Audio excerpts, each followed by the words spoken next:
जय श्री कृष्णा भाइयों और बहनों, आपके अपने चैनल पूजा अर्चना सरोज गोयल में मैं आप सभी का बहुत बहुत स्वागत करती हूँ। आज मैं इस वीडियो में आपको चैत्र मास के शुक्ल पक्ष की कामदा एकादशी का महत्व, उसकी पूजन विधि और उसकी कथा सुना रही हूँ। तो चलिए वीडियो शुरू कर लेते हैं।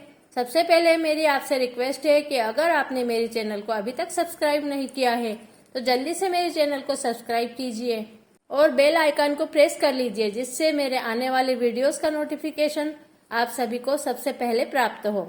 तो चलिए कामदा एकादशी का महत्व बताती हूँ। चैत्र मास के शुक्ल पक्ष में आने वाली एकादशी को कामदा एकादशी के नाम से जाना जाता है। इसे फलदा एकादशी भी कहा जाता है। कामदा एकादशी बहुत महत्वपूर्ण है। इसका व्रत करने वालों की सभी मनोकामनाएं पूर्ण होती है। कामदा एकादशी का व्रत करने वालों के परिवार में और जीवन में खुशहाली छा जाती है और प्रसन्नता रहती है। कामदा एकादशी का महत्व बहुत अधिक है और इसे सभी मनुष्य को करना चाहिए। अपनी मनोकामनाओं को पूर्ण करने के लिए कामदा एकादशी का व्रत अवश्य करें। अब मैं आपको कामदा एकादशी की पूजन विधि बताती हूँ। एकादशी का व्रत और नियम दशमी के दिन से ही शुरू कर देना चाहिए। दशमी के दिन भगवान की पूजा अर्चना करके एक समय भोजन करना चाहिए और सात्विक भोजन करना चाहिए।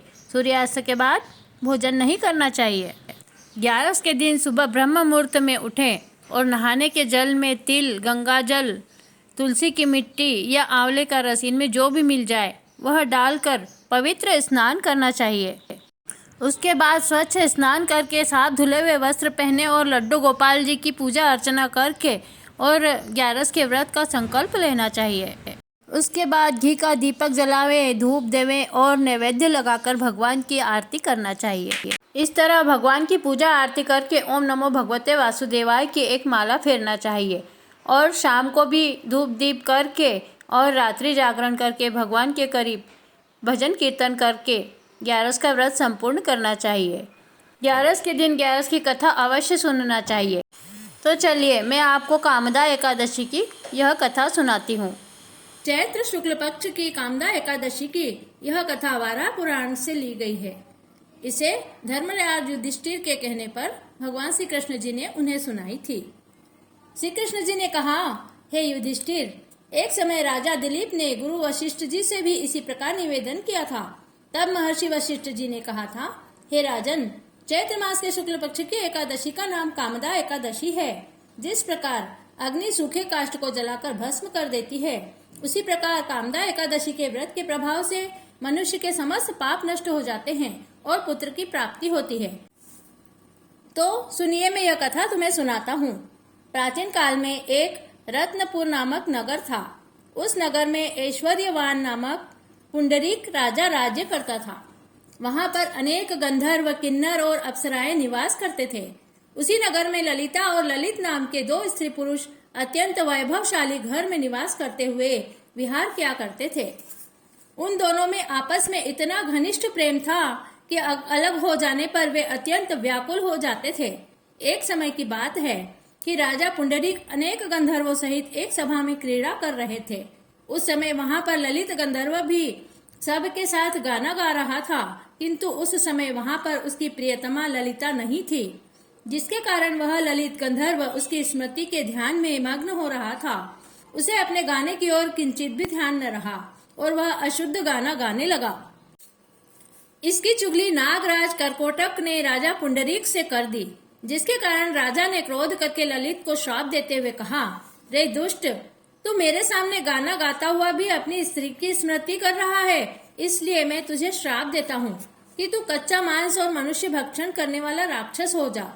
तू महापापी है, अतः अपने कर्म का फल भोग। राजा पुंडरीक द्वारा श्राप मिलने के कारण वह ललित गंधर्व उसी समय राक्षस बन गया। ललित जब पुंडरीक राजा के श्राप से राक्षस हो गया तो वह बहुत दुखी हुआ और अनेक दुख भोगता हुआ वह अपने कर्म के फल को भोगने लगा। जब उसकी प्रियतमा ललिता को अपने प्रेमी की दशा का हाल ज्ञात हुआ तो वह अत्यंत दुखी हुई। वह हर समय अपने पति के उद्धार करने के उपाय की खोज करने लगी। इधर वह ललिता राक्षस होने के पश्चात घोर वनों में रहकर अनेक प्रकार के पाप करने लगा। उस समय उसकी स्त्री ललिता उसके पीछे पीछे जाती थी और उसके इस हाल को देखकर विलाप किया करती थी। एक बार ललिता अपने पति के पीछे पीछे भ्रमण करते हुए विंध्याचल पर्वत पर जा पहुंची। उस स्थान पर श्रृंगी ऋषि का आश्रम था। वहां पर ऋषि को देखकर ललिता उनके पास जाकर हाथ जोड़कर प्रणाम कर विनय पूर्वक बोली, हे मुनि, आप मेरी विपत्ति का निवारण कीजिए। ललिता की बात सुनकर श्रृंगी ऋषि ने पूछा, हे सुभगे, तुम कौन हो और यहाँ पर किस कारण से आई हो तथा तुम पर क्या विपत्ति आई है? ललिता ने कहा, हे मुनि, मेरा पति राजा के श्राप से राक्षस बन गया है, जिसके कारण मैं पति वियोग से महान दुखी हो रही हूँ। कृपा करके आप मेरे पति को राक्षस योनि से मुक्ति दिलाने का कोई श्रेष्ठ उपाय बतलाइए। तब श्रृंगी ऋषि ने कहा, हे गंधर्व कन्या, सुनो, चैत्र मास के शुक्ल पक्ष की एकादशी को कामदा एकादशी आने वाली है। उसका उत्तम व्रत धारण करने से मनुष्य के समस्त पाप शीघ्र ही नष्ट हो जाते हैं। यदि तू उस व्रत को करके उसका पुण्य अपने पति को संकल्प कर देगी तो तेरा पति शीघ्र ही राक्षस योनि से मुक्त हो जाएगा।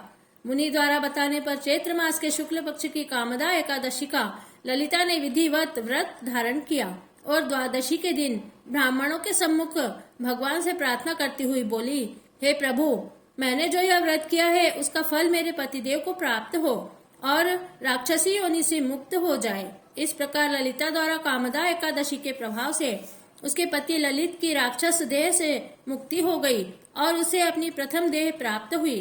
तब वह अनेक सुंदर वस्त्र आभूषणों से अलंकृत होकर अपनी प्रेयसी ललिता के साथ आनंद से विहार करने लगा।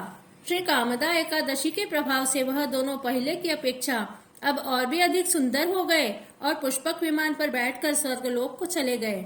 हे राजन, श्री कृष्ण जी ने कहा कि हे युधिष्ठिर, इस व्रत के प्रभाव से मनुष्य राक्षस योनि और ब्रह्म हत्या आदि भयंकर पापों से भी छूट जाता है और उसे स्वर्ग की प्राप्ति होती है। कामदा एकादशी को फलदा एकादशी भी कहा जाता है। इसके व्रत करने से मनोकामनाएं पूर्ण होती है और पारिवारिक जीवन में खुशहाली छा जाती है। इस तरह कामदा एकादशी का व्रत सभी को करना चाहिए।